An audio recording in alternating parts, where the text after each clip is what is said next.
ዳንኤል መጽሐፍ ምዕራፍ 11 ከቁጥር 5 ጀምረን እስከ ቁጥር 9 አይተን ነበር። ዛሬ ደግሞ ከቁጥር 10 ጀምረን ጌታ ያግዘናል እስከ ቁጥር 15 እናያለን። ምናልባት በሶስት ነገስታቶች ላይ እናተኩርና ዛሃላ ደግሞ እንደ አፕሊኬሽን የምናያቸው የተወሰኑ 1 2 3 ነጥቦች ይኖራሉ። እሺ ስለዚህ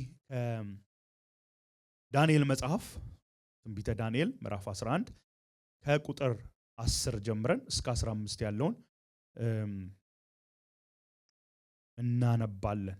በአዲሱ መደበኛ ትርጉም ነው ማነበው።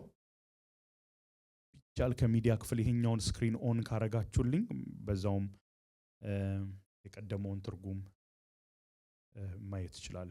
ቴንክ ዩ ጌታ ይባርክ። ምዕራፍ 11 ቁጥር 10 በጌታ በኢየሱስ ስም አነባለሁ። ወንዶች ልጆቹም ለጦርነት ይዘጋጃሉ፣ እስከ ጠላት ምሽግ ደርሶ የሚዋጋና ሊቋቋሙት እንደማይቻል ጎርፍ የሚጠራርግ ታላቅ ሰራዊት ያሰባስባሉ። ከዚያም የደቡብ ንጉስ በቁጣ ወጥቶ የሰሜኑን ንጉስ ይወጋል። የሰሜኑ ንጉስ ታላቅ ሰራዊት ቢያሰባስብም ይሸነፋል። የደቡቡ ንጉስ ብዙ ሰራዊት በሚማርክበት ጊዜ ልቡ በትዕቢት ይሞላል፣ በብዙ ሺህ የሚቆጠሩ ሰዎችን ይገድላል። ነገር ግን በድል አድራጊነቱ አይጸናም። የሰሜን ንጉስ ከመጀመሪያው በሚበልጥ ታላቅ ሰራዊት ያሰባስባል። ከብዙ ዓመታት በኋላም በትጥቅ እጅግ ከተደራጀ ታላቅ ሰራዊት ጋር ተመልሶ ይመጣል። በዚያ ዘመን ብዙዎች በደቡብ ንጉስ ላይ ይነሳሉ። ራእዩ ይፈጸም ዘንድ ከህዝቡ መካከል አመፀኛ የሆኑ ሰዎች ይነሳሉ። ከህዝብህ መካከል አመፀኛ የሆኑ ሰዎች ይነሳሉ፣ ነገር ግን አይሳካላቸው። የሰሜኑ ንጉስ መጥቶ የአፈር ድልድል ይከባል፣ የተመሸገችውንም ከተማ ይይዛል። የደቡብ ሰራዊት ለመቋቋም ኃይል ያጣል። የተመረጡት ተዋጊዎች እንኳን ጸንተው መዋጋት አይችሉም ይላል። እንግዲህ ባለፈው ሳምንት የተለያዩ ነገስታትን አይተናል።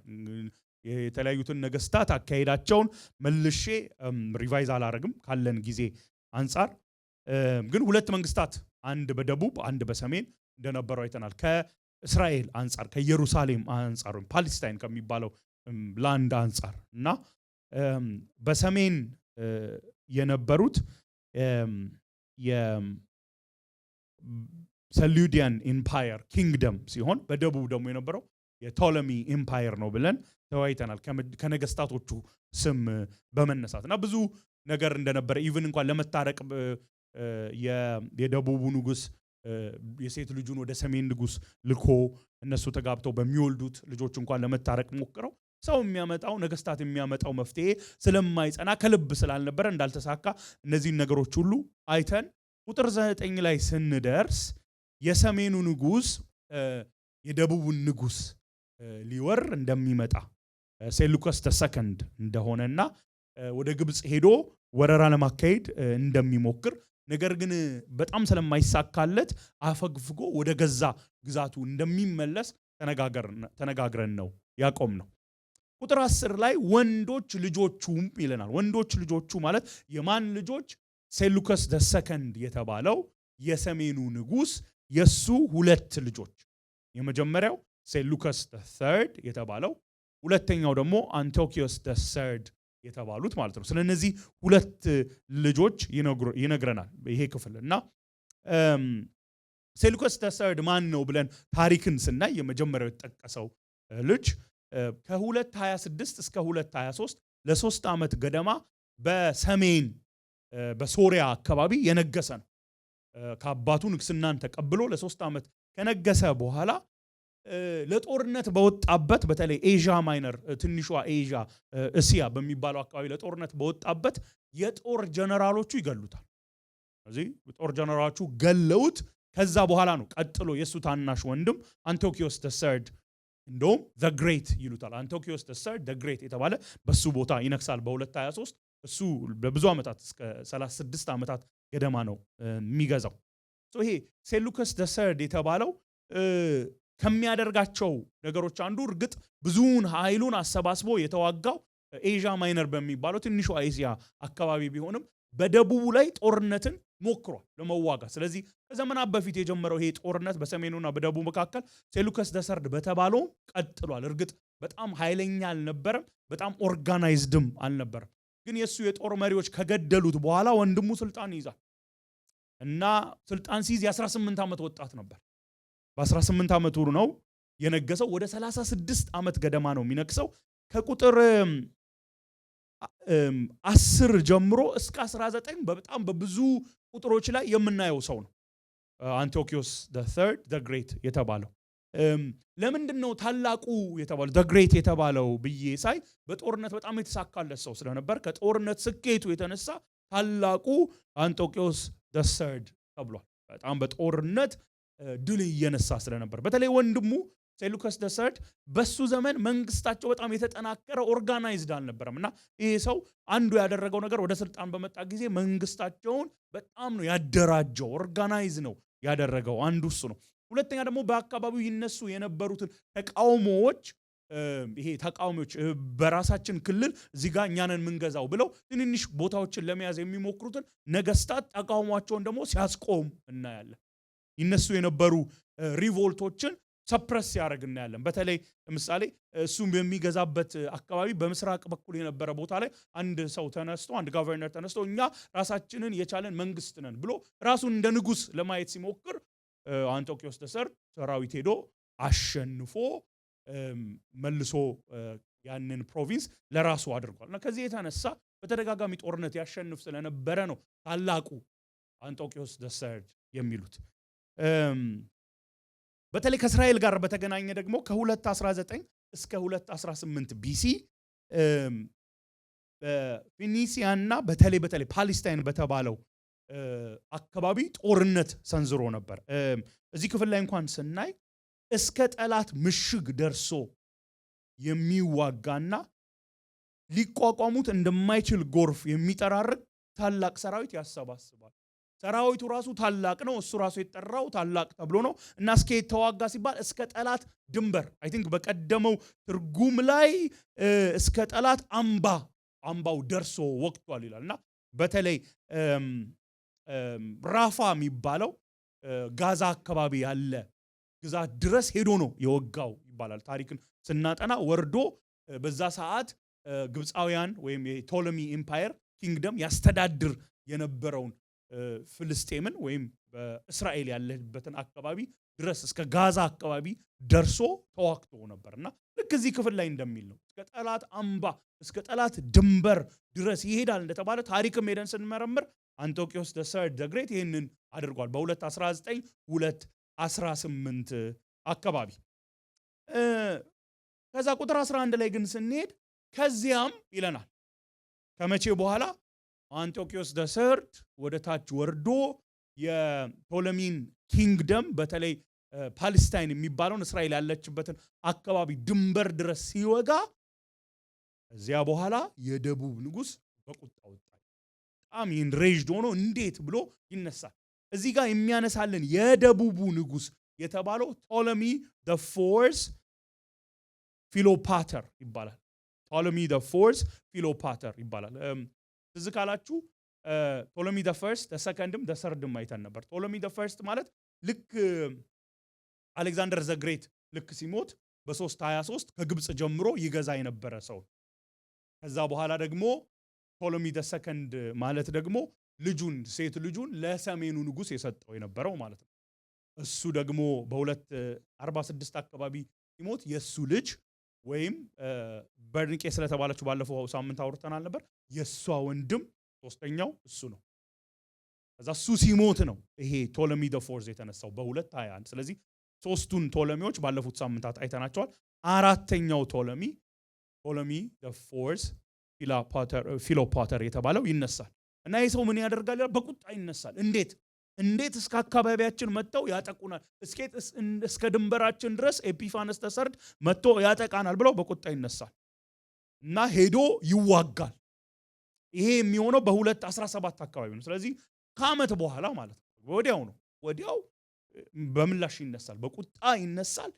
በተለይ ራፋ የተባለው ፍልስጤም ውስጥ ያለ ቦታ አሁንም አይ ቲንክ ታሪክ ላይ ማን ነው ፖለቲክስ የምታዩ ከሆነ ዜና የምትሰሙ ከሆነ ብዙ ጊዜ አሁንም እዛ አካባቢ ብዙ ሽብሮች አሉና ራፋ የተባለ ቦታ ላይ ውጊያ ያስነሳልና በጣም የሚገርመው የነበሩት ወታደሮች ያንሳል የሱ ይሄ የደቡቡ ንጉስ የቶሎሚ the fourth የነበሩት ወታደሮች ሰሜኑ ከነበረው ያንሳል በቁጥር እዚህም ክፍል ላይ ማየት እንችላለን ከዚያም የደቡቡ ንጉስ በቁጣ ወጥቶ የሰሜኑን ንጉስ ይወጋል የሰሜኑ ንጉስ ታላቅ ሰራዊት ቢያሰባስብም ይላል እንደው በቁጥር በሰውኛ ካየን ታላቅ ሰራዊት ልንል የምንችለው የሰሜኑን ኤፒፋነስ ተሰርድ ያለው ግን ይሄ በቁጣ የተነሳው ቶሎሚ the fourth ያሸንፋል ምንም እንኳን በጦረኞቹ ቁጥራቸው ቢያንስም ያሸንፋል እና እሱ ብቻ ሳይሆን ማሸነፍ ብቻ ሳይሆን ብዙዎችን ይማርካል ይላል በጣም ብዙ ወታደሮችን ይማርካል ያ በቁጥር ቢበልጠውም ያሸንፋል ወታደሮቹን ብዙዎቹን ይማርካል እና ከማረከ በኋላ አንድ ውጤት እናያለን ልቡ በትዕቢት ይሞላል እንደ ሰው ስታስቡት እኮ ያስኬዳል አይደል እናንተ ያዛችሁት ወታደር ቁጥር ያነሰ ከሆነና ጠላታችሁ ደግሞ እስከ ድንበራችሁ የመጣው ብዙ ወታደር ይዞ ከሆነ ከበለጠ በቁጥር ግን እናንተ ሄዳችሁ ካሸነፋችሁት ወታደሮቹን ከማረካችሁ ምንድነው የምትሉት እኔ ነኝ ጀግና አለ እንዴ አይደል ይሄ እኮ የሰው ባህሪ እኮ ነው እኔ ባነሱ ወታደሮች ይሄን ትልቅ የተባለ ያውም አስቡ ኤፒፋነስ ተሰርድ ታላቁ ዘ ግሬት የተባሉ በጦርነት ድል ያደረገ ታላቁ ተብሎ የተነገረለት ብዙ ሰራዊት ይዞ መጣ አካባቢ መጣ አሸነፍኩት በጥቂት ወታደሮች እንደው በወታደሮቼ ብዛትም አይደለም እኔ ጀግና ስለሆንኩ ነው በሚል ልቡ በትዕቢት ይሞላል ይላል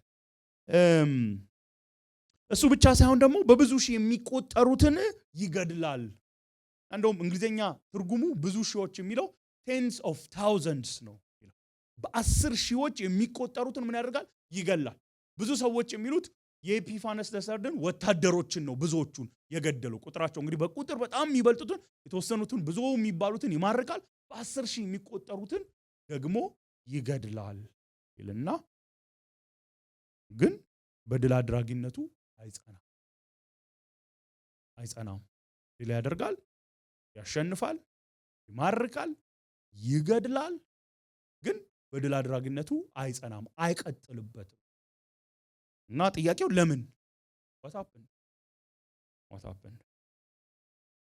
አንዱ የሚነሳው የሎጂስቲክስ ችግር ነው ቀላል አይደለም በተለይ ይሄ ጦርነት የተካሄደበት አካባቢ ጊዜውም አየሩም ሁኔታው የሚመች አይደለም ስለዚህ በቃ ያሸነፈ ወደ ሰሜን መሄድ አይመችም ካሉት አንዳንድ ነገሮች አቅርቦት አንፃር ከሎጂስቲክስ አንፃር የሚመች አይደለም ስለዚህ ለሱ ሳይሆን አይቀርም ይላሉ አንዳንድ ሰዎች ሌሎች ግን በጣም የሚያነሱት ምንድነው አገር ውስጥ ደግሞ የነበረ የሰላም መጉደል ኢንተርናል ኢንስታቢሊቲ ነው ይሄንን ያመጣው ይላሉ ይሄ ለምንድነው የሚያነሱት ለመጀመሪያ ጊዜ በቶሎሚ ኪንግደም ውስጥ በእነዚህ ሰዎች አገዛዝ የግብጽ ተወላጆች ውትድርና ውስጥ የገቡበት ነው መርሳት የሌለብን ይሄ የቶሎሚ ኤምፓየር ግብጽን ይግዛ እንጂ ግብጻውያን አይደሉም ምናውያን ናቸው የምን ሀገር ሰዎች ይመስላችሁ ቶሎሚ ይያል ምናወራቸው በየሰሜኑ የደቡቡ ምንላቸው የምን ሀገር ሰዎች ይመስላችሁ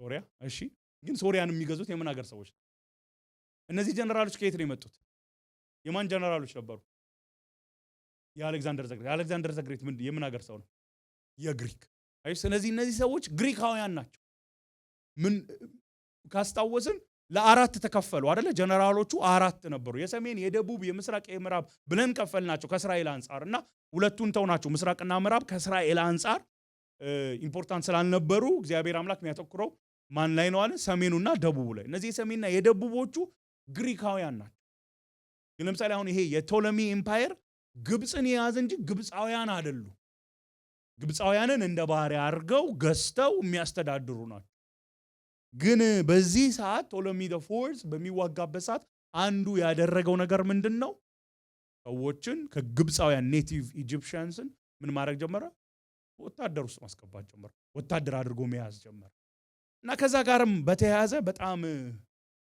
በአገር ውስጥ ብዙ ኢንስቴቢሊቲ መጥቶ ነበር በቃ ይሄ ሀገራችን ነው በአገራችን ለምን ትገዙናላችሁ የሚሉ አይነቶች ብዙ ቀላል የማይባሉ የሱን ሐሳብ የያዙ ነገሮች ተነስተዋል ስለዚህ አገር ውስጥ እናንተ አሁን ችግር ካለባችሁ የአንድ ሀገር ንጉስ ነን ብላችሁ ራሳችሁን አስቡና አገር ውስጥ ችግር ካለ አመጽ ካለ ወደ ውጭ እየሄዳችሁ አትዋጉም አይደል? ምንድነው የምታደርጉት? ትመለሳላችሁ። አገር ውስጥ ያለውን ነገር መጀመሪያ ለማስተካከል ትሞክራላችሁ። ምክንያቱም ወደ ሰሜን እየገፋ ቢሄድም እዚህ ነገሩ ከተበላሸ ተመልሶ የሚነክስበት አይኖርም። እነዚህን ሁለት ምክንያቶች ያነሳሉ። ምናልባትም የሎጂስቲክስ ችግር ወይም ደግሞ ከዛ ጋር በተያያዘም ደግሞ በውስጥ የነበረው ሽኩቻ በውስጥ የነበረው አመጽ ሐሳቡን ስለያዘ መመለስ ነበረበት። በድል ያልጸናው ለዛ ሳይሆን አይቀርም ይላሉ። እዚህ ጋር መናገር የምፈልገው አንዱ መርሳት ማልፈልገው በአዲሱ ትርጉም ላይ በደንብ አያሳየንም። ቁጥር 12 ላይ የቀደመው ትርጉምን ግን ካየን ካልተሳሳትኩ ብዙ ህዝብ ተላልፎ ይሰጣል ይላል። ለሱ ብዙ ህዝብ ተላልፎ ይሰጣል እና ሐሳቡ ምንድነው? ድል የሰጠው ማን ነው? እግዚአብሔር ነው። እሱ ያሸንፍ እንጂ እሱ ምድር ላይ ይዋጋ እንጂ ከጀርባ ሆኖ ይሄ የደቡብ መንግስት እንዲያሸንፍ ድል እንዲያደርግ እያደረገ የነበረው ማን ነው? እግዚአብሔር አምላክ ነው። በጥቂት ወታደሮች ያሸንፍ እንጂ ከሱ በላይ በረታ የሚመስለውን ያሸንፍ እንጂ ከዛ የተነሳ በትዕቢት ይነሳ እንጂ ልቡ በትዕቢት ይሞላ እንጂ ልቡ ግን ድል ሰጠው ከጀርባ ሆኖ ሉዓላዊ የሆነ እግዚአብሔር አምላክ እንደሆነ ያሳያል። በአዲሱ ትርጉም ላይ በደንብ ግልጽ አይደለም። በቀደመው ትርጉም በኤስቪ ግን ስንመለከት ይሰጠዋል፣ ህዝብ ተላልፎ ይሰጠዋል ሲል እናያለን። ኤኒዌይ ይሄ ሰውዬ ቶለሚ ዘ ፎርዝ የተባለ በ35 ዓመቱ ነው የሚሞተው። በ221 መግዛት ይጀምርና በ203 18 ዓመት ውስጥ በነገሰ በ18 ዓመት ውስጥ ይሞታል። እና በጣም የሚያስገርሙ ታሪክን ስታዩ እሱ ብቻ ሳይሆን ንግስቲቱም ናት አብራ የምትሞተው። እና ብዙ የታሪክ እንግዲህ ይሄን በተለይ የተለያዩ ኮሜንታሪዎች የሚጽፉ ይሄንን ታሪክ ያጠኑ ሰዎች የሚሉት አሟሟቱ በጣም አጠያያቂ በሆነ መንገድ ነው የሞተው። ሚስቴሪየስ ሰርከምስታንስ ነው እና ይሄ ነው ተብሎ በእርግጠኝነት ሊነገር በማይችል አጠያያቂ በሆነ መንገድ ነው የሞተው ይሉናል። ስለዚህ ይሄ የደቡብ ንጉስ በቁጣ ወጥቶ የሰሜኑ ንጉስ ያሸንፋል። ከሱ በቁጥር የበረታውን ያሸንፋል። በ10 ሺዎች የሚቆጠሩትን ይገላል። እንደውም አንዳንዶች የሚሉት የኤፒፋነስን ወታደሮች ብቻ ሳይሆን የገደለው እሱ ሀገር ውስጥም የነበሩ ግብፃውያን ያመጹትን የገደለውን ሁሉ ይጨምራል ይላሉ። ብቻ ጨካኝ የነበረ ብዙዎችን የገደለ ብዙዎችን የማረከ በ35 ዓመቱ ሰዎች እርግጠኛ ሆነው በዚህ ምክንያት ነው ሊሉት በማይችሉበት መንገድ እሱ ንግስቲቱ ይሞታሉ። ይሄን ነገር ምነግራችሁ በኋላ እንደው እንደ አፕሊኬሽን ማንሳት የምፈልገው ነገር ስላለ ነው። እሺ ዳንኤል ምዕራፍ 11 ቁጥር 13 ላይ ደግሞ እንሂድ። የሰሜኑ ንጉስ ከመጀመሪያው የሚበልጥ ታላቅ ሰራዊት ያሰባስባል፣ ከብዙ ዓመታት በኋላ በትጥቅ እጅግ ከተደራጀ ታላቅ ሰራዊት ጋር ተመልሶ ይመጣል ይላል። የሰሜኑ ንጉስ አሁን እዚህ ጋር የሚነሳው የሰሜኑ ንጉስ ሌላ የሰሜኑ ንጉስ አይደለም። ቅድም ያነሳ ነው አንቶኪዮስ the third the great የተባለው አስታውሱ። እሱ መጀመሪያ የደቡብ ንጉስን አይደል እስከ ድንበሩ ሄዶ ይወጋል ተባብለን ነበር በ219 218 አካባቢ። አንድ ዓመት ባልሞላበት ጊዜ ቶለሚ ዘ ፎርዝ መልሶ ወቅቶት ወታደሮቹን ማርኮ ገሎበት ይሄ ሰው ይመለስና ግን ይሄ የደቡቡ ንጉስ በድሉ ስላልጸና ጊዜ ያገኛል። መልሶ ለመደራጀት ወታደሮቹን ለማደራጀት በጣም ትጥቅ ለማደራጀት ጊዜ ያገኛል። ጊዜ ያገኝና ከ15 ዓመት በኋላ መልሶ የደቡቡን ንጉስ ይወጋ ይመጣል። እናንብበው። የሰሜኑ ንጉስ ከመጀመሪያው የሚበልጥ ታላቅ ሰራዊት ያሰባስባል፣ ከብዙ ዓመታት በኋላ ስንታለን አሁን እኛ ታሪክ ስናጠና 15 ዓመት በኋላ በትጥቅ እጅግ ከተደራጀ ታላቅ ሰራዊት ጋር ተመልሶ ይመጣል። ተሸንፎ ነበር፣ ወደ ኋላ ይሄዳል፣ ወታደሮቹን ያደራጃል። በተለይ ወደ ሰሜን ወደ ምስራቅ ሄዶ ይዋጋል፣ እስከ ኢንዲከስ ሪቨር ድረስ ሄዶ ይዋጋል፣ ግዛቱን ያደራጃል። ከዛ በኋላ ተመልሶ የደቡቡን ንጉስ ሊወጋ ይመጣል። ለምን 15 ዓመት? ለምን 15 ዓመት? በተለይ ይሄ 202 የሚባለው ቢሲ ዋይ ለምን 16 ዓመት አልሆነም? ለምን 10 ዓመት አልሆነም ስንል ከ15 ዓመት በኋላ ተመልሶ ሲመጣ ዋነኛ ተመልሶ እንዲመጣ ያደረገው ቶለሚ ፎርዝ የተባለው ንጉስ በዚህ ሰዓት ሞቷል። ታሪክ እንደሚያሳየን በ203 አካባቢ ቶለሚ ቅድም ያነሳ ነው አይደለ በ35 ዓመቱ ሚስቴሪየስ በሆነ መንገድ ሞተ ያለው በ203 ነው። ስለዚህ ይሄ ሰውዬ በሞተ ኢሚዲየትሊ በሞተ በአመቱ ይመጣል። በቃ ክፍተት አግኝቶ ነው። በተለይ ክፍተት እንዲያገኝ ደግሞ ያደረገው ምንድነው? ቶለሚ ፎርዝ ሲሞት በሱ ቦታ የተተካው ልጅ የ4 ዓመት በጣም ቢበዛ የ6 ዓመት ልጅ። ስለዚህ ህፃን ልጅ ነው ማለት ነው። አሁን በአንደኛ ክፍልም እንኳን በስርዓት ማታስቀምጥ ልጅ ማለት ነው በዚህ ዘመን። ስለዚህ በሱ ቦታ ሌላ ጀነራል ነው እየገዛ ያለው። ክፍተት አለ፣ የስልጣን ክፍተት አለና እችን ተጠቅሞ ተመልሶ ይመጣና የተወሰደበትን መሬት ሁሉ መልሶ ይወስዳል። በተለይ ፓለስታይንን ይወስዳል። በ201 ጋዛ ላይ ይዋጉና አሁን እስራኤል በዛም ዘመን አሁንም እስራኤል ያለችበት ላንድ ያው ፓለስታይን ነው የሚባለው ታውቃላችሁ። መሬቱ ግዛቱ እስራኤል ሳይሆን ጂኦግራፊካሊ ፓለስታይን ነው የምንለው፣ ፍልስጤም የምንለው እዛ አካባቢ ያለውን ከማን ይወስዳል? ከደቡቦች ይወስዳል፣ ከቶለሚ ይወስዳል። ይሄ በጣም በጣም ኢምፖርታንት ነው። ለምን ካላችሁ ከ100 ዓመታት በላይ ፓለስታይንን ከሞላ ጎደል የሚገዙት የነበሩት እነዚህ ቶለሚ የተባለው ኪንግደም በግብጽ ያለው ኪንግደም ነው ከ100 ዓመታት በላይ። ይሄ ታላቁ አያችሁ ስሙ በጣም በጦርነት ብዙ ነገር ስላደረገ ነው። ታላቁ ኤፒፋነስ ዘሰርድ የተባለው መጥቶ ይሄንን ፍልስጤም እስራኤል ያለችበት መሬት ይወስዳል። ይሄ በሂስትሪ በጣም በጣም ኢምፖርታንት ነው። ለምን ካላችሁኝ ከአንድ ሳምንት ወይም ከሁለት ሳምንት በኋላ እንመጣለን። የኤፒፋነስ ዘሰርድ ልጅ ኤፒፋነስ ማነው? የአንቶኪዮስ ዘሰርድ ልጅ አንቶኪዮስ ፎርድ ኤፒፋነስ የተባለ ጨካኝ ንጉስ ከፓስተር ይሉ ጋር ብዙ አይተናል። እሱ ተነስቶ እስራኤልን ብዙ ዕዳ ውስጥ መክተት የቻለው ብዙ ጥቃት ማድረግ የቻለው ይተናል። ለዛ በፊት እስራኤል የነበረችው ከሞላ ጎደል ከቶለሚ ግዛት ስር ነበር። ይሄኛው አንቶኪዮስ ዘሰርድ የተባለው ግን መጥቶ በ201 አካባቢ ጋዛን ጨምሮ ያሸንፋል፣ ይወስዳል። እሺ አይኖ ብዙ ጦርነቶች ነው እያየን ያለ ነው፣ ግን ክፍሉ ላይ ስለተጻፈ ምናምነው ደግሞ እያንዳንዱን ቃል ኢንስፓየር ያደረገው መንፈስ ቅዱስ ስለሆነ ደግሞ እያንዳንዱ ቃል ፕሮፊታብል ነው ስለሚል መጽሐፍ ቅዱስ ለዛ ነው ማልዘለው እንጂ እርግጥ ሂስትሪ በጣም ኢንትረስት ያደርገኛል አልዋሽም። ግን ሂስትሪ ኢንትረስት ስለሚያደርገኝ ብቻ ሳይሆን የእግዚአብሔር ቃል በዚህ ውስጥም የምንማራቸው መርሆች ስላሉ ነውና ከሰለስፋችሁ በጣም ይጠይቃለሁ። ግን እንቀጥል። እሺ እናንተ ደግሞ ደግናችሁ ቢሰለቻችሁ ራሱ አልሰለቸኝም ነው የምትሉት። እሺ ቁጥር 14 ከዛ ጋር በተያያዘ በዛም ዘመን ብዙዎች በደቡብ ንጉስ ላይ ይነሳሉ፣ ራእዩ ይፈጸም ዘንድ ከሕዝብህ መካከል አመፀኛ የሆኑ ሰዎች ይነሳሉ፣ ነገር ግን አይሳካላቸው። ብዙ ሰዎች በደቡብ ንጉስ ላይ ይነሳሉ። አሁን ምን እየሆነ ነው? የደቡቡ ንጉስ ዋናው ሰውዬ ቶለሚ ፎርዝ የተባለው ሞቷል። ልጁ ነው የነገሰው።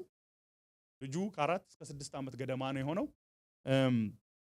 ጀነራል አለ በዛ ሰዓት የሚገዛ ግን በጣም የፓወር ቫኪዩም ስላለ በጣም እችን ክፍተት ይጠቀማሉ። ይህን ክፍተት የሚጠቀመው የሰሜኑ ንጉስ ብቻ ሳይሆን ምን ይለናል እዚህ ጋር በዚያ ዘመን ብዙዎች የሰሜኑ ንጉስ ብቻ አይደለም ይህን ክፍተት ይጠቀሙ። በነገራችን ላይ ለሰሜኑም ንጉስ ድል ምክንያት የሆነው አንዱ ይሄ ነው። እሱ ብቻ ሳይሆን ሌሎችም አብረው ስለተነሱ እነማን ናቸው ስንል ቢያንስ 2 ይጠቅስልናል። ከውስጥ ኦሬዲ ቅድምም ብያቸዋለሁ ተቃውሞ አለ፣ ኢንሴኪዩሪቲ አለ ተባብለን አልነበረ? የደቡብ ንጉስ እኮ እያሸነፈ ወደ ሰሜን ሊሄድ ነበር። ወደ ሰሜን እንዳይሆን ምን ሆነ? አገር ውስጥ ኢንስታቢሊቲ ስለነበረ በተለይ ኔቲቭ ኢጂፕሽያንስ በጣም እያስቸገሩ ስለነበር መመለስ ነበረበት። ስለዚህ ከውስጥ ተቃውሞ አለ፣ እነሱ አሉ። አንድ ሁለተኛ ደግሞ የማሲዶኒያ ንጉስ ፊሊፕ ዘ ፊፍዝ የተባለ እሱም ጭምር ያጠቃል የደቡቡን ንጉስ። ስለዚህ የሰሜኑ ኤፒፋነስ ዘሰርድ አለ፣ የማሲዶኒያው ንጉስ ፊሊፕ ዘ ፊፍዝ አለ፣ እዛው ውስጥ ደግሞ የሚኖሩ ግብፃውያን አሉ። እነዚህ ሁሉ ንጉሱ የሞተበትን የደቡቡን መንግስት ያጠቃሉ። እነሱ ብቻ ሳይሆን ግን ደግሞ ከህዝብህ መካከል የተባሉ ሰዎች ይነሳሉ። ከህዝብህ መካከል አመፀኛ የሆኑ ሰዎች። ህዝብ መካከል አመፀኛ። ህዝብ ሲል ማንን ነው? አይደለ? ጂውሾች አይደል? አይሁዶችን ከህዝብ መካከል ሪሜምበር ማስታወስ ያለብን መቼም መርሳት የሌለብን ይሄ ታሪክ ለምንድን ነው ሬሌቫንት የሆነው ስንል ይሄ ታሪክ ሁሉ የሚነገረው ከእስራኤል አንጻር ነው። ምክንያቱም ዳንኤል ምዕራፍ 9 ላይ ጸሎትን ይጸልያል። ስለ ንስሐ እየገባ እዚህ ላችሁ በጾም ጸሎት ጊዜ ፓስተር ሄኖም ሲያስተምራ የኤርሚያስን መጽሐፍ አይደል ምዕራፍ 9 ላይ ስታዩ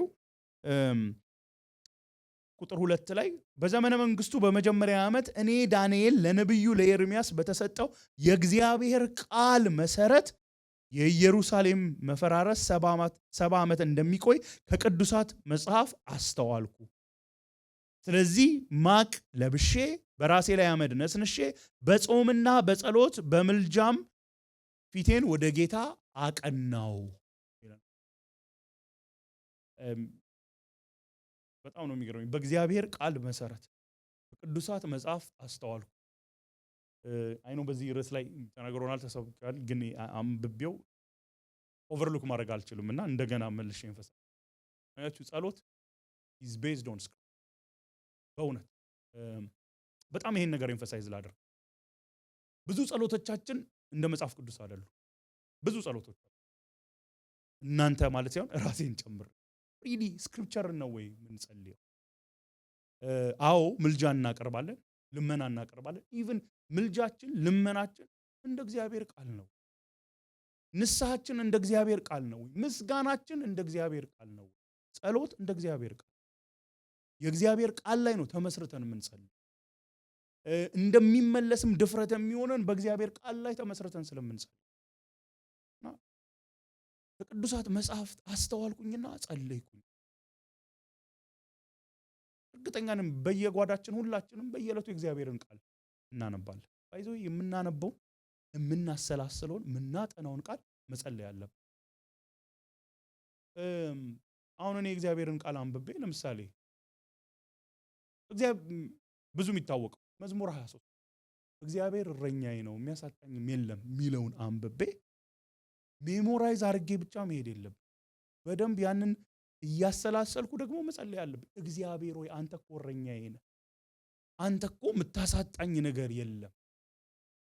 የምናነበውን ስክሪፕቸር መጸለይ አለብን። አድርጉ የሚለን ነገር ካለ ለምሳሌ በእሁድ ዕለት ጠዋት አይደል የተነገረን ለሰዎች ለእያንዳንዱ ሰው እንደሚገባ ለመመለስ አይደል ንግግራችሁ በጨው በጸጋ የተሞላ ይሁን ብሎ አቢ ከቆላሲያስ ላይ ተነስቶ ሲያስተምረን ነበር። you know when we read that መጸለይ አለብን። ጌታ ሆይ አግዘኝ፣ በራሴ አልችልም፣ ምን አይነት መልስ መስጠት እንዳለብኝ ንግግሬ በጨው በጸጋ የተሞላ እንዲሆን ማድረግ አልችልም፣ አግዘኝ ብለን መጸለይ አለብን። ለምንድን ነው ህይወታችን ብዙ ፍሬ ማናፈራው ብንል ወይ ጸሎት ህይወታችን የደከመ ነው ወይ ደግሞ ጸሎታችን ከስክሪፕቸር ጋር የተያያዘ አይደለም። ዳንኤል ይሄንን ነው የሚያደርገው። የእግዚአብሔርን ቃል አነበብኩ፣ ተረዳው፣ ከዛ በዛ ላይ ተነስቼ ጸለይኩ። ፕሮሚስም ስናይ አልተውህም አልጥልህም ብሏል የሚል ስናነብ አዎ ጌታ ሆይ አትተወኝም አትጥለኝም ብለን መጸለይ አለብን። ሪሊስቲ ቼክ እናድርግ። ጸሎታችን ከስክሪፕቸር ጋር ሊንክድ ነው። አንዳንድ ሰው የእግዚአብሔርን ቃል ዘግቶ በጣም ብዙ ሰዓት ይጸልያል። ጸሎት ሁሉ ጊዜ የሚጸልይ ሰው ነው። ተጋ ብለን ጸሎት ህይወቱን ስናይ እንደ እግዚአብሔር ቃል ነው ወይ የሚጸልየው? አንዳንድ ሰዎች ብዙ ሰዓት ጸልየው ተነስተው ለምንድን ነው የሚሳደቡት ብላችሁ አታውቁ? በጣም የጸሎት ሰዎች ናቸው። ጸልየው ነው ብዙ ሰዓት ጸልየው ብድግ ብለው ወጥተው ወዲያው ደግሞ ሲሳደቡ ታዩታል። ለምን? እንደ እግዚአብሔር ቃል ነው ወይ? አንዳንድ ሰው ደግሞ በጣም የእግዚአብሔርን ቃል ያጠናል። ከዛ እሱ ላይ ምንም ፍሬ አታዩ። ለምን? እየጸለየ ነው ወይ? ይሄ ቃል በህይወታችን እንዲያፈራ መንፈስ ቅዱስ እንዲያግዘን መጸለይ አለብን። እሱን እንግዲህ ያው ታነበው በጣም ኢምፖርታንት ፖይንት ስለሆነ ኤምፋሳይዝ ለማድረግ ብዬ ነውና ዳንኤል ይሄንን ይጸልያል፣ ንስሐ ይገባል። ቃል ገብቷል እግዚአብሔር 70 ዓመት ነው የሚቆየው። በቃ ጌታ ሆይ በድለናል ብሎ ይጸልያል። ይሄንን በጸለየበት ሰዓት ነው መልአኩ መጥቶ ምዕራፍ 10 ላይ መልስ የሚሰጠው። ስለ ህዝቡ ስለ ጸለየ መልስ ይሰጠዋል። መልስ ይሰጠው። ምዕራፍ 9 ላይ የሚጸልይ ሰው ምዕራፍ 9 ላይ መልስ እናያለን። 10 ላይ ደግሞ የበለጠ ሲመልስለት እናያለን። ስለ ህዝብ በህዝብ ላይ ስለሚሆነው እነግርሃለሁ አይደል? እንደዛ አይደል የሚለው?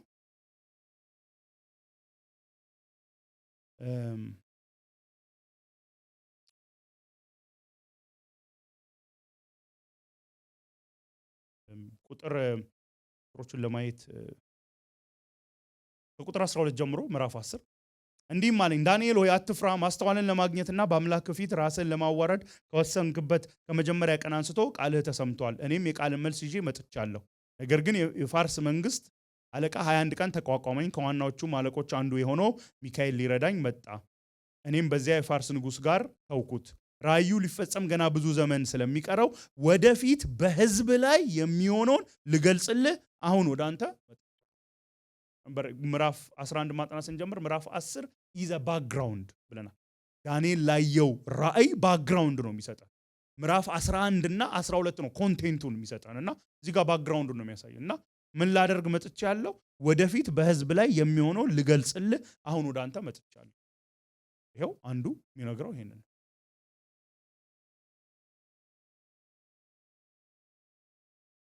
ከሕዝብህ መካከል ምዕራፍ 11 ቁጥር 14 ከሕዝብህ መካከል አመፀኛ የሆኑ ሰዎች ይነሳሉ፣ ነገር ግን አይሳካም። ከሕዝብ መካከል አመፀኛ የሆኑ ከእጅዎች መካከል አመፀኛ የሆኑ እነማን ናቸው የሚለውን ለማየት ሞክሬ ነበርና በዛን ሰዓት ይሄ እንግዲህ ወደ 200 ቢሲ አካባቢ ነው። ዳንኤል ህልሙን ወይም ራእዩን አየ ከ336 ዓመታት በኋላ ብዙ ዓመታት በኋላ። በጣም ነው የሚያስደንቀኝ በእውነት የእግዚአብሔር ነገር አይገርም? 336 ዓመታት በኋላ ኢንዲቴል የሚሆኑ ነገሮች የተነገሩ እና በዛን ሰዓት ቶቢያድስ እና ኦኒያድስ የተባሉ በእስራኤል ላይ በጣም ፖለቲካል ፓወር የነበራቸው ግሩፖች ነበሩና ኦኒያድስ የተባሉት በተለይ ይሄ ከክህነት ጋር የተያያዘ ነገር የሚገዙ ነበሩ እና በጣም የግብፅ ደጋፊዎች ነበሩ። በግብፅ የነበረው የቶለሚ አገዛዝ ደጋፊዎች ነበሩ። ቶቢያድስ የተባሉት ደግሞ ምናልባት አንዳንድ ሰዎች ምን ይላሉ? ጦቢያ ከሚባለው ሰው ነህምያ ላይ ካነበብነው ሰው ጋር ያገናኟቸዋል። የሱ ዲሴንዳንትስ ናቸው ይላሉ። ግን በጣም ማረጋገጫ የለንም። ግን እነዚህ ደግሞ ቶቢያድስ የተባሉ እነሱም ቶለሚን የሚደግፉ ነበሩ። በትዳር ከኦኒያድስ ከተባሉ ጋር የተያያዙ ናቸው። ግን በጣም ብልጦች ናቸው። ከጠነከረው ጋር አብረው የሚሆኑ ናቸው።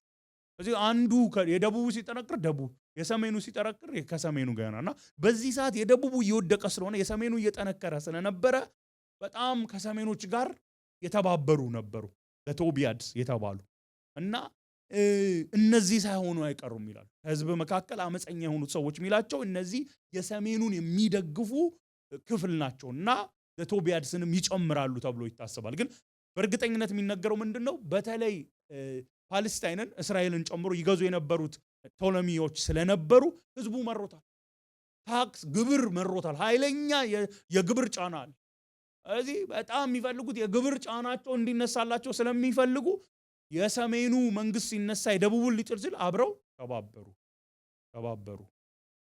ነገር ግን አይሳካም እና ታሪኩንም ሄዳችሁ ስታዩ በዛን ሰዓት ምንም እንኳን ደቡብ ውስጥ ንጉስ ባይኖርም ጀነራል ስኮፓስ የተባለ ጦሮች የሚመራ ሰው ስለነበረ እሱ መጥቶ ድምጥማጣቸው ነው። እነዚህን አይሁዶችን ከሕዝብ መካከል አመፀኛ የተባሉትን ድምጥማጥ ነው ያጠፋው። ይቀጣቸዋል፣ ያሸንፋቸዋል። ይሄ ክፍል እንደሚለው እና ራእዩ ይፈጸም ዘንድ የሚለውን ከዛ ጋር ያገናኝ። አሁን ያየው ራእይ እንደዚህ ይሆናል ስለሚል ልክ እንደሚለው ራእዩ እንደሚለው የተወሰኑ አይሁዶች ይነሳሉ። የደቡቡ ጀነራል መጥቶ ግን ያሸንፋቸዋል ይላሉ። ብዙዎች በዛ ነው የሚስማሙት። አንዳንዶች ግን ራእዩ እንዲፈጸም የሚለው አንዳንድ ሰዎች የሆነ ትንቢት ወይም የሆነ ራእይ ያዩ መስሏቸው በቃ አሁንማ እኛ ትንቢት አለን፣ እኛማ እግዚአብሔር ራእይ ሰጥቶናል ብለው በተሳሳተ መንገድ ወጥተው ነው ደግሞ የሚሉ አሉ። የተሳሳተ ትንቢት የተሳሳተ ራእይ አይተው በቃ ይሄ ራእይማ ይፈጸማል እግዚአብሔርማ ተናግሮናል ብለው ወጥተው ስለተሸነፉ ነው ስለሱ ነው የሚናገረው ይላሉ አንዳንድ መጽሐፍ ቅዱስ አስተማሪዎች። ብዙዎቹ ግን የሚሉት ራእዩ የሚለው ቪዥን ይሄ ዳንኤል ያየው አሁን እየተነገረው ያለና ልክ ይሄ ራእይ እንደሚለው ከ336 ዓመታት በኋላ በደቡብ ንጉስ ላይ ይነሳሉ፣ ግን ይወድቃሉ። ኦኬ ይሄ የሰሜኑ ንጉስ በቃ ማርች እያደረገ ነው፣ ወደ ደቡብ ንጉስ እየሄደ ነው። ብዙ አብረውት የሚነሱ አሉ። በተለይ የማሲዶኒያው ንጉስ አለ። ቁጥር 15 ላይ የሰሜኑ ንጉስ መጥቶ የአፈር ድልድል ይከባል፣ የተመሸገችውንም ከተማ ይይዛል። የደቡብ ሰራዊት ለመቋቋም ኃይል ያጣሉ፣ የተመረጡት ተዋጊዎች እንኳን ጸንተው መዋጋት አይችሉም። እቺ ከተማ የተመሸገች ከተማ የተባለችው በሜዲትራኒያን ሲ አካባቢ ያለች በአማርኛ ሳይዶን የተባለችው ከተማ ናት። በጣም በዜናም በነገስት መጽሐፍም ስታጠኑ በትንቢት መጽሐፍትን ስታጠኑ በጣም በተደጋጋሚ የምትነሳ ከተማ ናት። የአሕዛብ ከተማ ናት። ለባህር ቅርብ ናት። ስለዚህ ለንግድ በጣም አስፈላጊ ከተማ ናት እና የሰሜኑ ንጉስ ይመጣል፣ እቺን ከተማ ይይዛታል። እና እቺን ከተማ በሚይዝባት ጊዜ፣ ምሽጓን በሚያፈራረስበት ጊዜ፣ በሚከባት ጊዜ አንዱ የሚነሳው ረሃብ ነው። ፋሚን ይነሳል። በጣም ረሃብ ይነሳል። ይሄ ባይዘው ጦርነት ላይ በጣም ያለፉ ታሪኮችን ስታዩ የተለመደ ነው። መጣችሁ ከተማ ስትከቡ ምግብ አንዳንዶቹ ንግድ አይደለ ያላቸውን ለምሳሌ እነዚህ በተለይ በቲምበር የታወቁ ናቸው። ቲምበር ይሸጣሉ፣ እህል ይገዛሉ። ከተማውን ግን ከከበባችሁ እህል መግዛት አይችሉም። ወጥተው ከሌላ ሀገሮች ጋር መገበያየት አይችሉም። ስለዚህ ይህንን ያደረጉ መጥቶ ይከባል። ከዛ ረሃብ ይነሳል። በረሃብ ስለተነሳ ነው ለመቋቋም ኃይል ያጣሉ የሚለው እሱንም ያሳያል ይላሉ። የመዋጋት የቴክኒክ የመሳሪያ እጥረት ብቻ ሳይሆን የሚያሳየው በቃ እየበሉ አይደለም፣ ረሃብ አለ፣ አልቻሉም። እና በጣም የሚገርመው ደግሞ የተመረጠ ሰራዊት ነበረው ንጉሱ። አይቶሊያን መርሰነሪስ የተባሉ በገንዘብ ገዝቶ የሚያሰለጥናቸው የሚዋጉለት፣ እነሱ ራሱ መቋቋም አልቻሉም። ስለዚህ እንደው ወደ ኮንክሉዥን ለመሄድ ወደ አፕሊኬሽን ለመሄድ ልንደርደርና ያየናቸው ነገስታት ለይ 3 ነገስታት ናቸው። መጀመሪያ ሴሉከስ the3rd የተባለውን ነበር ያየነው። እሱ 3 ዓመት እንደገዛ የሰሜኑ ንጉስ ነው። ወደ ደቡብ እየሄደ የሚዋጋ 3 ዓመት እንደገዛ የጦር ጀነራሎች የራሱ ገደሉት። በሱ ቦታ ወንድሙ ነው አንቶኪዮስ the3rd ነው የተነሳው እና እሱ ትልቅ ሰራዊት ሄዶ ይዞ ወደ ደቡብ ይሄዳል። የተወሰነ ድል ያገኛል። ግን ደግሞ የደቡቡ ንጉስ ቶሎሚ the4th የተባለው በቁጣ ይነሳል። ብዙ ሰዎችን ይገላል። በቁጥር የበዙትን ሰራዊት እንኳን ይማርካል። ግን በትዕቢት ይሞላል። በድሉ ደግሞ አልጸናም። ሀገር ውስጥም ችግር ስላለ የተለያዩ ችግር ስላለ ዛሱ ልክ ሲሞት ልጁ ገና ከ4 እስከ 6 ዓመቱ ስለሆነ አንቶኪዮስ the3rd የተባለው ተመልሶ ይመጣል። 15 ዓመት በኋላ ተመልሶ ይመጣል። ሰራዊት አደራጅቶ ነው የሚመጣው። ብቻ ሳይሆን አብረውት ከሱ ጋር የሚነሱ አሉ። ፊሊፕ the5th የተባለ ሌሎችም። ስለዚህ መጥተው የደቡብ ንጉስ ያጠቃሉ። ኢቭን በኢየሩሳሌም አካባቢ የነበሩ አይሁዶችም ያምጻሉ። እነሱ እርግጥ አይሳካላቸውም። የደቡቡ ጀነራል መጥቶ ያሸንፋቸዋል። ግን የሰሜኑ ንጉስ ስቲል መጥቶ የደቡቡን ከተማ ሳይቀር ይወራል። ረሃብ ይገባል፣ ያሸንፋል። እዚህ ላይ የዛሬውን ታሪኩን እናቆምና እስቲ ወደ አፕሊኬሽን። ኦኬ ወይድ ታሪክ አስተማርክ፣ እኔ ድሮ ሂስትሪ አልወድም ነበር ልትሉኝ ትችላላችሁ። እርግጠኛ ነኝ ጋሻ ካሉ ግን ሂስትሪ ይወዳል። እኛ ሂስትሪ ለመማር አልመጣን ማክሰኞ ስትሉ እውነት ነው። እዚህ መድረክ ላይ ያለነው ወንጌል ለመስበክ ነው፣ ታሪክ ለመስበክ አይደለም። ግን ቅድም እንዳልኩት ጢሞቴዎስ ላይም እንደሚነግረን እያንዳንዱ ነገር እዚህ ላይ ያለውን ኢንስፓየር ያደረገው ጌታ መንፈስ አንድ። ሁለተኛ ደግሞ ኤቭሪ ስክሪፕቸር ኢዝ ፕሮፊታብል፣ አስፈላጊ ነው፣ ጠቃሚ ነው ለማስተማር፣ ሪቢዩክ ለማድረግ፣ ኮሬክት ለማድረግ፣ ትሬን ለማድረግ። ምን እንማራለን? ብዙ ነገሮች ልታወጡ ትችላላችሁ። ግን እስቲ ነገስታቶቹ ምን አጋጠማቸው ብለን እናስብና እናወዳደር። ሴሉከስ the3rd የተባለው ተገደለ ነው የሚለን አይደል? 3 ዓመት ነገሰ። በዛ ላይ የራሱ ጀነራሎች ገደሉት። ንጉስ ነው፣ ትልቅ ሰራዊት አለው፣ ከአባቱ ነው የወረሰው። ግን በስልጣኑ ላይ ከ3 ዓመት በላይ መቆየት አልቻለም። የራሱ ጀነራሎች ገደሉት። ግብጽ የነበረው ደግሞ ቶሎሚ the4th የተባለው እርግጥ እሱ ብዙ ዓመት 18 ዓመት ገዝቷል። ግን እሱም በ35 ዓመቱ ነው የሞተው። አይደል? ልጅ ነው የሞተው። ኢቭን በዛ ዘመን ድል አድርጓል። ግን ድሉ ደግሞ አልጸናም። ድል ደግሞ በነበረው ጊዜ በትዕቢት ተሞልቷል። በጭካኔ ብዙዎችን ገሏል። ምንድነው ካራክተራይዝ የሚያደርገው? ስለዚህ ሰው ምን ይባላል ብትሉ ጨካኝ፣ ትዕቢተኛ፣ ድሉ ራሱ ያልጸና፣ ኤርሊ የሞተ እንለዋለን። አንቲዮኪዮስ the third the great የተባለው ደግሞ እሱ በ18 ዓመቱ ነው የነገሰው። 36 ዓመታት ነው የነገሰው። ብዙ ጦርነትን ስላሸነፈ ታላቁ አንቲዮኪዮስ ተሰርድ ቢባልም እሱ ራሱ ደግሞ ሲሸነፍም አይተነዋል። አረ መጀመሪያ እኮ ተሸንፎ ሄዶ 15 ዓመት ጠብቆ ነው የመጣው። የዓለም ነገስታት ታሪክን ማሳያ ነው ባጭሩ። የዓለም ነገስታት ሁሉም አንድ ቀን በሞት የተሸነፉ ናቸው አይደል? ያልሞተ የዓለም ንጉስ የለም። አሁን እንኳን ያሉ ጌታችን ካልመጣ እኮ ይሞታሉ አይደል? የሚሞቱ ላይ መስላቸው ይችላል። ሁኔታቸው የሚሞቱ ላይ መስል ይችላል። ግን እኛም ደግሞ ሞታቸውን እየተመኘን አይደለም። ግን እርግጠኛ የሆነው ምንድነው? አንድ ቀን ይሞታሉ። የዓለም ነገስታት ይሞታሉ። ብዙዎቹ በትዕቢት የተሞሉ ናቸው። ስልጣንን የሰጠኝ እግዚአብሔር ነው የሚል ሜንታሊቲ የላቸው። ጦረኞች ሆኖ ተዋግቼ ያሸነፍኩ ይላሉ። በምርጫ ከሆነ የተሻለ ፖሊሲ አማራጭ ፖሊሲ ስላመጣው ወይም ደግሞ በቃ የኔ ካምፔን ስትሮንግ ስለሆነ ብለው ያስባሉ። እግዚአብሔርን አክኖሌጅ ከማድረግ ይልቅ ብዙዎቹ ስልጣንን የሰጠኝ እግዚአብሔር ነው፣ ስለዚህ ለሱ አካውንታብል ሆኜ ልምራ ከማለት ይልቅ በትዕቢት የፈለገ ጠንካራ ቢሆኑ ግን ደግሞ አይጸኑ። ብዙዎቹ አይጸኑ። በቃ ሁሉንም ዶሚኔት አደረገ እንኳን ምንላቸው ኪንግደሞችን ብንመለከት የሆነ ቀን ይሸነፋሉ፣ ይፈረካከሳሉ። አሌክዛንደር ዘግሬትን ተመልከቱ። በ3 በ4 ዓመት ነው እንዳለ ሄዶ የወረረው። ለተወሰነ ጊዜ በስልጣን ቆይቷል። ግን ምዕራፍ 11 እንኳን እንደሚነግረን እሱ ከሞተ በኋላ የሚቀጥሉት 4ቱ ነገስታት በግሪክ የሚነግሱት እንደሱ ጠንካራ አይሆኑም ይለናል። ጭራሽ ደግሞ ከዓመታት በኋላ ከሴንቸሪስ በኋላ ስንሄ ጭራሽ እየተሸነፉ ሮም ሲመጣ እናያለን። በነገስታት ታሪክ መሸነፍ የተለመደ ነው። ማሸነፍ ብቻ ሳይሆን መሸነፍ የተለመደ። አሌክዛንደር ነው ሁሉንም ጦርነት ያሸነፈ አንዱ። እሱ ያው ብዙ ጦርነቶች ቢያሸንፍ የአልኮልን ጦርነት ግን እሱ ያላሸነፈ። ለኔ እሱ ትልቁ ተሸናፊ እንደውም እሱ ራሱን መግዛት ያለ 33 ዓመት እንኳን ሳይሞረው አልኮሊክ ስለሆነ የሞተ። ጭካኔ ብዙ ነገስታትን ታሪክ ስናይ ጭካኔ ቅድም እንዳልኳችሁ ቶሎሚ ዘ4 የተባለ ሰው tens of thousands በጭካኔ ገደለ። የዓለም ነገስታት መገለጫ ይሄ ነው። የዓለም ነገስታት ምን ባህሪ ይገልጣቸዋል ብትሉ ትዕቢት፣ ጭካኔ፣ በስልጣን ጸንቶ እያሸነፉ አለመቆየት፣ አንድ ቀን በእርግጠኝነት ሞት። የእግዚአብሔር መንግስት ላይ የሚነግሰው የነገሰው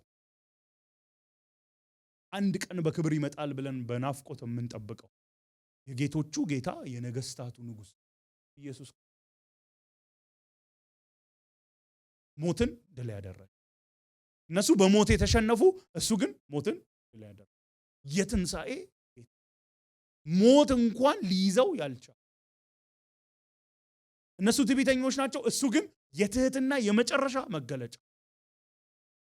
ቅዱስ ቅዱስ ቅዱስ እየተባለ እየተዘመረለት በዙፋኑ ላይ ያለ አምላክ ስለ በደላችን ስለ ኃጢአታችን በእኛ ቦታ ሊዋረድ ሊሞትልን ከዙፋኑ ወደዚህ ምድር የመጣ አምላክነቱን ሳይተው ሰው የሆነ የባሪያን መልክ የያዘ በመስቀል የተንጠለጠለ የሞተ የተቀበረ ትሁት የትህትና ጥግ። ወገኖች የጌታ ኢየሱስ ክርስቶስን ትህትና በብዙ መንገድ ማየት እንችላለን። አንዱና ዋነኛው የምናየው ለምሳሌ ደቀ መዛሙርቱን እግራቸውን ሲያጥብ በጣም የሚገርም ትህትና ነው የምናየው። ጌታ ግን ትልቁ ትህትና የቱ ጋር እንደምናይ ታውቃላችሁ? አምላክ የሆነ ሰው ውርደት እንደሆነ ታውቃላችሁ? ለአምላክ ሰው መሆን emptied himself የሚለው ኬኖሲስ የሚለው ብዙ ሰዎች ሚስ ኢንተርፕሬት የሚያደርጉት ክፍል የመጨረሻ መዋረዱ አምላክ ሰው መሆን። አምላክነቱን አልተውም ግን ሰው አድኖን human nature አረሻ ውርድ። እኛ እኮ በግርግም እናቱ ከተወለደ በኋላ በግርግም ማስተኛቷ በጣም ውርደት ነው። እውነት ነው፣ በጣም ውርደት ነው። በቤተ መቅደስም ቢተኛ እኮ ውርደት ነው። ራሱን አዋርዶ ነው በቤተ መቅደስ። ቤተ መቅደስ ለኛ እኮ ማን ነው? ቤተ መንግስት ለኛ እኮ ነው ቤተ መንግስት ቢግ ዲል እንዴ። እሱ እኮ ፍጥረት ሳይኖር የኖረ ፍጥረትን የፈጠረ ፍጥረት ለሱ የተፈጠረለት ቤተ መንግስት መጥቶ ቢተኛ ከበረ እኮ አንለው። ግን የውርደትን ጥግ የባሪያን መልክ ይዞ የሚወለድበት ስፍራ እስኪጠፋ ድረስ እስኪታጣ ድረስ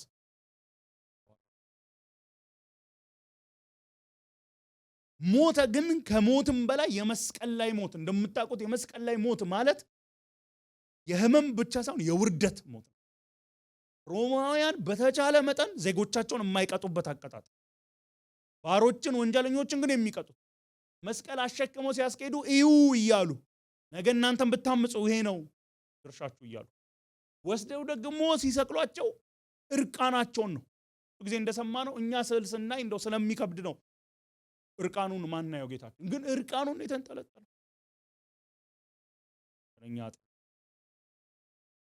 ከምንም በላይ የእግዚአብሔር ቁጣ ነው የፈሰሰበት ወገኖች። ማናችንም ልናወራረደው የማንችል። ለምን ይመስላችኋል? የእግዚአብሔር ቁጣ በማያምኑት ላይ ለዘላለም ፖር አውት የሚደረግ የዘላለሙን ቅዱሱን አምላክ ላይ ስላመፀን ዋጋው ተተምኖ ስለማያልቅ ነው። እዳችንን ከፍለን ስለማንጨርስ ነው። ምድር ላይ ያለን እዳ አንዳንዱ ብዙ ዘመን ቢሰጠን 300 400 ዓመት ብንኖር ልንከፍል እንችላለን። አንዳንድ እዳዎቻችን 300 ዓመት መኖር ያስፈልጋል። ሞራል ባንክረፕሲያችንን ግን ከፍለን መጨረስ አንችል። ያመጽነው ሆሊ በሆነ አምላክ ላይ ነው። ኢንፋይናይትሊ ሆሊ ስለሆነ ኢንፋይናይት ፓኒሽመንት እሱን ነው በልጁ ላይ ያፈሰሰው። በእኛ ቦታ በትዕቢት የተሞላ ሳይሆን በትህትና። አልጸናም ንግስናቸው፣ አልጸናም መንግስታቸው። የሱ ግን ለዘላለም የሚጸና ወገኖች፣ ለዘላለም የሚጸና ነው። አሁን ኦሬዲ ወደ ምድር መጥቶ ኢናጉሬት ያደረገው የጀመረው መንግስት አንድ ቀን በክብር ሲመጣ በሙላት የሚጠናቀቀው ያ መንግስት ለዘላለም ነው የሚጸና።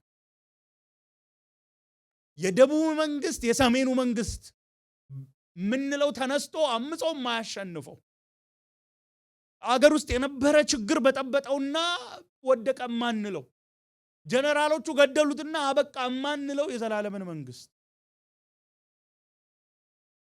ደግሞ በርህራሄ የተሞላ። እነሱ ጨካኞች ናቸው። ድል እንኳን ሲያደርጉ እየረሸኑ እየገደሉ እያጠፉ ነው። በርህራሄ በቸርነት ላይ ምክንያቱም ማናችንም ወደዛ መንግስት ለመግባት ብቁ አይደለንም። ሰው እንኳን የምድር ንጉስ ላይ አምጾ ይገደላል። የሰማይ የምድሩ ፈጣሪ ላይ ነው እንደ ሰው እንደ ሂውመን ሬስ ለማንካይድ ያመጽነው ደግሞ በግልም ያመጽ በርህራሄ። ስለዚህ ምን እናድርግ? አንደኛ እንደርሱ እንሁን፣ እንደርሱ ትሁት፣ እንደሱ ቸር፣ እንደሱ ርህሩህ እንሁን። እሱ ከሆነ አምላካችን፣ እሱ ከሆነ ንጉሳችን፣ እሱ ከሆነ ጌታችን፣ እሱ ከሆነ መምህራችን፣ እኛ የሱ ደቀ መዛሙርት ተከታዮች ህዝቡ ልጆቹ ከሆነን የሱን ባህሪ እንል። ትህትና የሱ ባህሪ፣ ፍቅር የሱ ባህሪ፣ ቸርነት ርህራሄ የሱ ባህሪ። እንደ ክርስቶስ ኢየሱስ አድርገን ብለን ስንጸልይ እንኳን ኢንከሬጅ አደርጋችኋለሁ ምን ባህሪዎች የሚለው ሊስት ማድረግ ማሰብ ያስፈልጋል። አንዳንዴ በደምሳሳው በቃ እንደ ክርስቶስ ኢየሱስ አድርገን ጌታ ሆይ ምን ስፔሲፊክ መሆኑ ይጠቅማል ብዬ አስባለሁ። ለኛ ሚኒስተር ያደርግልን፣ ትሁት አድርገኝ፣ ቸር አድርገኝ፣ ርህሩህ አድርገኝ፣ በፍቅር የተሞላው አድርገኝ። እንደርሱ መሆን የምንችለው ግን የርሱ ከሆነን መጀመሪያ የርሱ መሆን አለበት። የርሱ ሳንሆን እንደርሱ መሆን አንችል።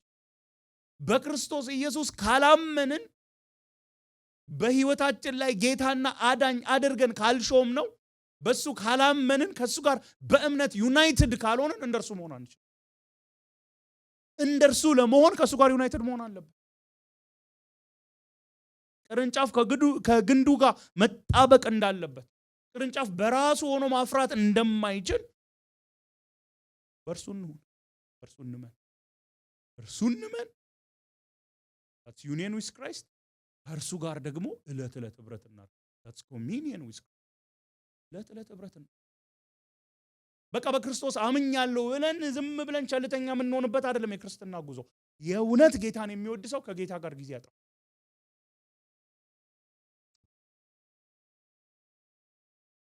Do we commune with Christ?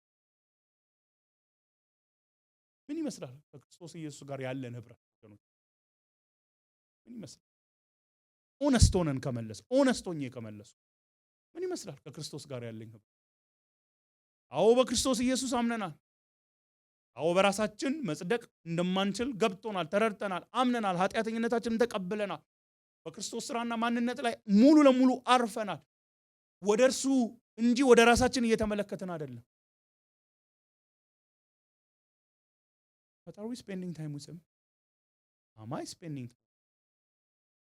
ወገኖች ዩኒየን ዊዝ ክራይስት ቀጣይ ነው አውቃለሁ፣ ይሻር አይደለም። ግን we commune ህብረት አለን።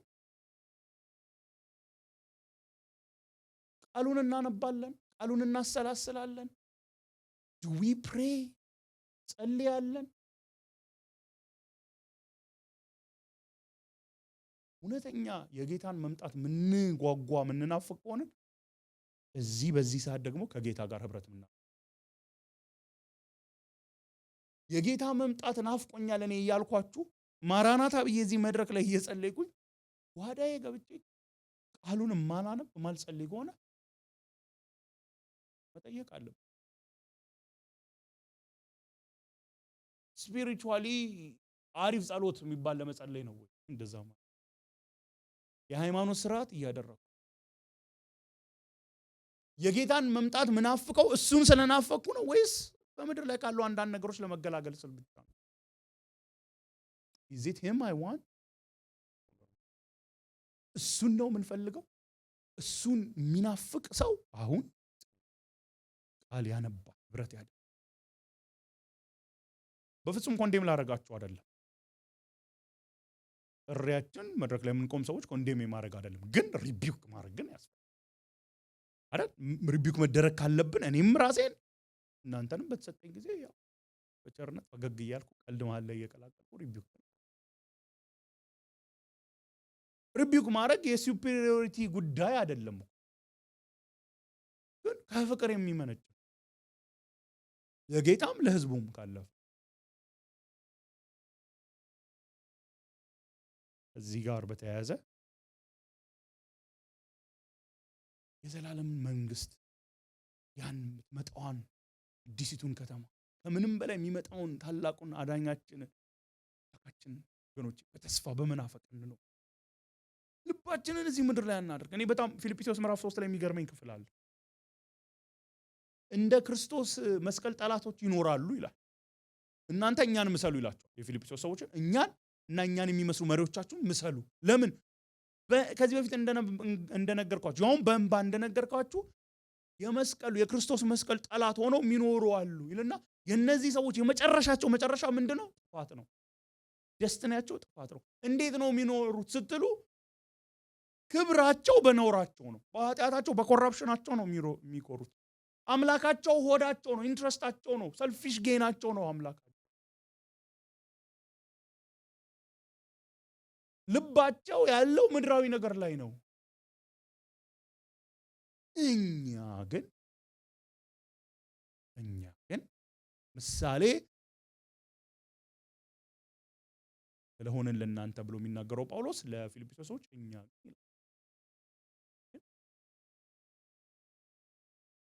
ራችን ሰማ እዛ የሚመጣውን አዳኝ ጌታችን ኢየሱስ ክርስቶስን በናፍቆት ለካ እኛ የዚህ ዓለም ዜጎች አይደለን። ለካ እውነት ነው ጴጥሮስ እንደ እንግዶች እንደ መጻተኞች ኑሩ፣ ምክንያቱም እንግዶች መጻተኞች ናችሁ ሲለን ለካ እውነት ነው። በክርስቶስ ኢየሱስ ከመሆናችን በፊት ለእግዚአብሔር መንግስት እንግዶች መጻተኞች ነበርን። የዚህ ዓለም ዜጎች ባሮች ነበርን። በክርስቶስ ኢየሱስ ስናምን ግን መጻተኝነታችን ለዚች ዓለም ነው፣ እንግዳነታችን ለዚች ዓለም ነው። ለእግዚአብሔር መንግስት ለእግዚአብሔር ቤተሰብ ደግሞ ምንድነው? አባላት ነው የሆነው። የእግዚአብሔር ቤተሰብ አባላት ከቅዱሳን ጋር ናችሁ ይለናል ኤፌሶን ምዕራፍ 2። የመንግስት ለውጥ ተደርጓል። በፊት የዓለም የጨለማ የሰይጣን ነበርን። በክርስቶስ ስናምን ግን ለውጥ ተደርጓል። ሪሊ ለውጥ ተደርጓል። እንደ ስፒሪቹዋል ሬልም ለውጥ ተደርጓል። የሃይማኖት ለውጥ አይደለም ያደረጋችሁት በክርስቶስ ስታምኑ። የባህሪም ለውጥ አይደለም ያደረጋችሁት በክርስቶስ ኢየሱስ ስታምኑ። የመንግስት ለውጥ ነው ያደረጋችሁት። ከዛ የተነሳ ማንነታችን ስለተቀየረ እኮ ነው የባህሪ ለውጥ ያመጣ ነው እንጂ ዝም ብሎ የባህሪ ለውጥ ኤክስተርናል የሆነ የባህሪ ለውጥማ በጣም ጥሩ የሚያመጡ አሉ። ብዙ ሪሃብ ሴንተሮች አሉ። ብዙ የሆነ ወጣቶችን የሚሰበስቡ አሉ። ሲጋራ የምታጨሱ ከሆነ የሚያስቆሙ፣ የአልኮል አዲክት ከሆናችሁ የሚያስቆሙ አሉ። ኖ በክርስቶስ ስንሆን ማንነታችን ነው የተቀየረው፣ መንግስታችን ነው የተቀየረው። ከዛ የተነሳ ነው የባህሪ ለውጥ ያመጣ ነው። ስለዚህ አዲስ መንግስት ውስጥ አዲስ ዓለም ውስጥ ከገባን መኖር ያለብን በዛ መንገድ በመንፈስ ቅዱስ ኃይል። መውደቅ አለ፣ አዎ መውደቅ አለ። ትግል አለ፣ ትግል አለ፣ አዎ። ግን የሚያበረታ ስንወድቅ የሚምር ስንታገል የሚያግዝ ጸጋ ግን አለ። ታውቃላችሁ ኤክስኪውዝ እንደሌለን መጽሐፍ ቅዱስ ይሄ ለራሴም ጭምር ነው የምናገር። ለህይወትና እግዚአብሔርን ለመምሰል for life and godliness የሚያስፈልግ ነገር ሁሉ ተሰጥቶናል ይላል ሁለተኛ ጴጥሮስ። do we believe that? እግዚአብሔርን ለመምሰል የሚያስፈልገኝ ነገር ሁሉ ተሰጥቶኛል ብዬ ነው ያምናለሁ። for godliness እግዚአብሔርን ባልመሰልኩበት አቅጣጫ ያልመሰልኩት ከኔ የተነሳ ነው እንጂ እግዚአብሔር የሚያስፈልገውን ነገር ሁሉ አቬለብል አድርጓል ብዬ አምናለሁ። ሪሊ እንደዛ እኮ የምናስብ ከሆነ ኤክስኪውዝ የለንም። በዚህ ምድር ላይ ስንኖር እንደዚህ ዓለም ሲስተም መኖር የለም። ቅድም እንዳየናቸው አይነት ነገስታት ትዕቢተኞች፣ ጨካኞች ሆነን መኖር የለብን። በትህትና በቸርነት በፍቅር ነው መኖር ያለብን። ለምን? የእርሱ ስለሆነን እርሱን እየመሰልን በሚሰጠን ጸጋ በመንፈስ ቅዱስ ላይ it is possible ወገኖቼ። በክርስትና ህይወት ማደግ እንችላለን።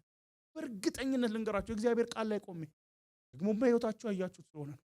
የእውነት ማደግ እንደምንችል ታውቃለች። የእውነት እያደግን መሄድ እንደምንችል፣ የእውነት የርህራሄ ሰዎች እየሆንን የእውነት በትህትና ማደግ እንደምንችል። በትህትና እኮ ማደግ እንችላለን። በፍቅር እኮ ማደግ እንችላለን። ያለንበት ላይ ዛሬ ያለንበት ላይ የዛሬ ዓመት እኮ መሆን የለብንም። it is possible ይቻላል። በእግዚአብሔር ጸጋ ይቻላል።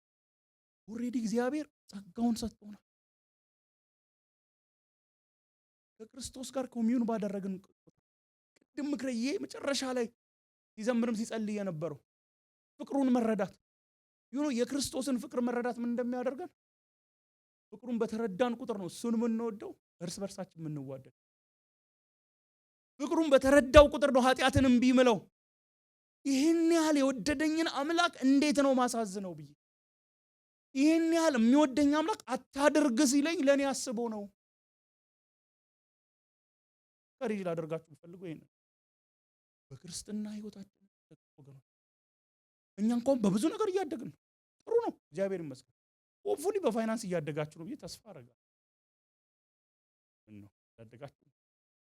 ሰው እኮ በፋይናንስ ያድጋል፣ ጥሩ ነው። በትምህርት እኮ እናድጋለን። በዲግሪ ላይ ዲግሪ፣ በሰርቲፊኬት ላይ ሰርቲፊኬት፣ በስራችን እናድጋለን፣ ጥሩ ነው።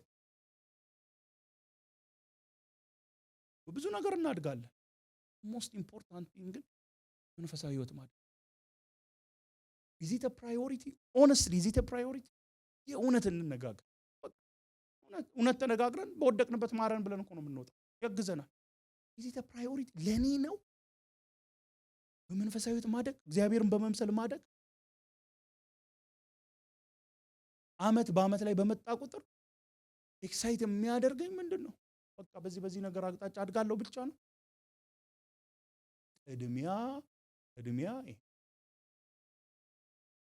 ክርስትና እኮ በክርስቶስ ኢየሱስ ያመንን ሰዎች የኛ ህይወት እኮ ክርስቶስን የመምሰል ፐርሱት ነው። ታውቃላችሁ አጭሩ ክርስትና ምንድነው ብትሉ መምህራችንን የመምሰል እንደ ደቀ መዝሙር መምህራችንን የመምሰል ፐርሱት የተጠራ ነው። ለዚህ ነው ተከተልን አይደል? ራሳችሁን ክዳችሁ መስቀላችሁን ተሸክማችሁ እለት እለት ምን ተከተሉኝ፣ የኔን ምሳሌ ተከተሉ። is that what we're doing? የተከተልነው ነው። አልሆነ I have good news። እኔም እናንተ እግዚአብሔር ይቅር ሊለን እግዚአብሔር ደግሞ ጸጋውን ሊሰጠን ደግሞ ሁሉ ጊዜ ዝግጁ።